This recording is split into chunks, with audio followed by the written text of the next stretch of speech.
Hey guys, it's Dave here from Whiskey Blooded. Happy Wednesday to you. I wanted to start off this video by just saying how much I love doing these videos for you guys. I was thinking about this earlier today and about how rewarding it is for me to do these videos. It's kind of like a video diary almost to me, which sounds completely terrible, but it's like a video log or blog or diary or journal, whatever you want to call it. It helps me kind of keep my collection up to date. It helps my tastes evolve because I'm trying bottles that I wouldn't normally try or retrying bottles I didn't normally like.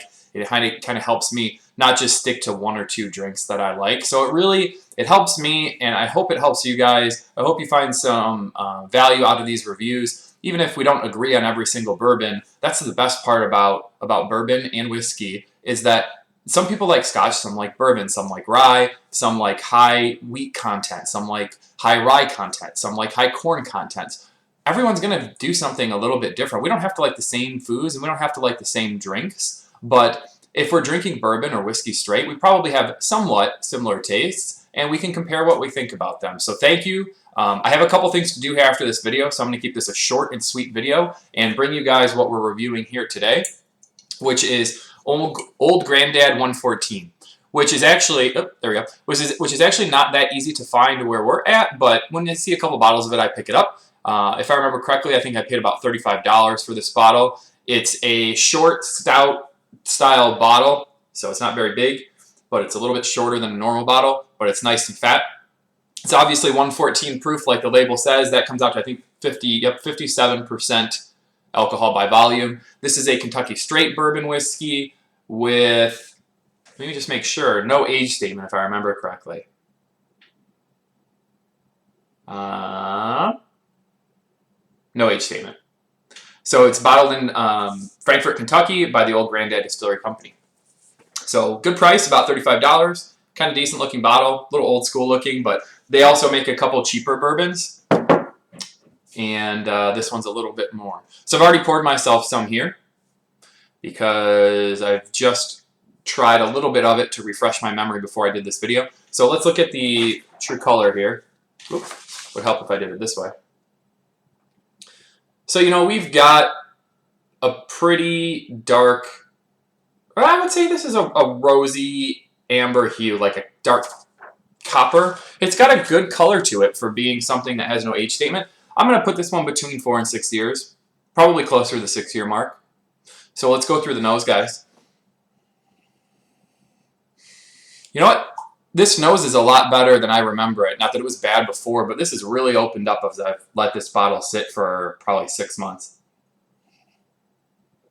I'm getting a lot more leather. I'm getting some dusty, oaky, deeper tones than I remember when I first nosed this. I've lost a little bit of the butterscotch, caramel, toffee tones that I remember from the last time, but they're still there. So leather and a tiny bit of tobacco and some good spicy oak and then some dark fruit and light caramel and toffee and butterscotch tones in the back there. And a little bit more of the butterscotch as I really breathe it in through my nostrils. So guys, let's give this one a try here.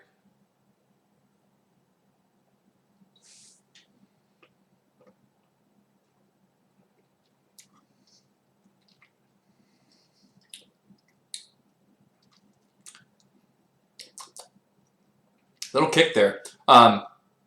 This is a great proof, by the way. I think that my perfect proof for a bourbon, if I was making my own, would probably be somewhere around like 110. I think that's like a perfect proof. I think when we go into like 130 barrel proof stuff, that's just too much. You got to water it. I think that 90 is too weak. I think 100, between 100 and 110 is the perfect proofing for a bourbon. This really has a nice spicy bite to it. So let's one more here and then I'll give you my tasting notes.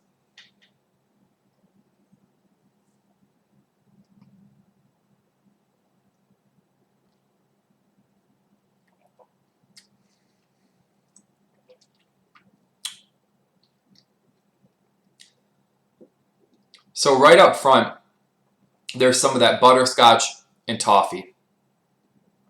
And as I'm swallowing it, it's an intense burn. Not just from the proof, but that spicy, leathery note that I smelled in the nose is definitely there. So it's like a red hot candy in your mouth. You can definitely taste it. Then some of that dusty age sets in. And when I say dusty, it's not in a bad way. I mean, it's meatier, it's dustier, it's oakier than I would imagine. And then it just finishes with a little bit of the buttery sweetness at the end, but it's very subtle with that.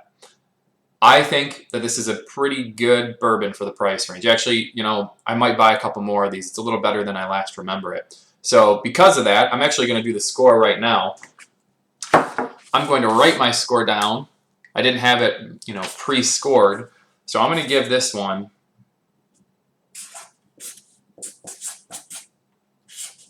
an 86 out of 100. I think that's a really good score for a non-expensive bourbon. Old Granddad 114. 86 out of 100. I think that I'm probably going to pick a couple more of these up myself.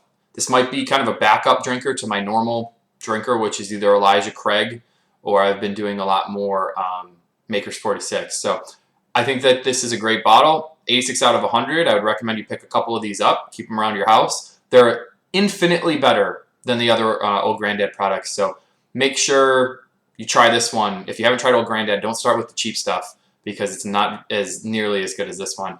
So 86 out of 100, Old Granddad 114. Let me know what you guys think. Try some yourself.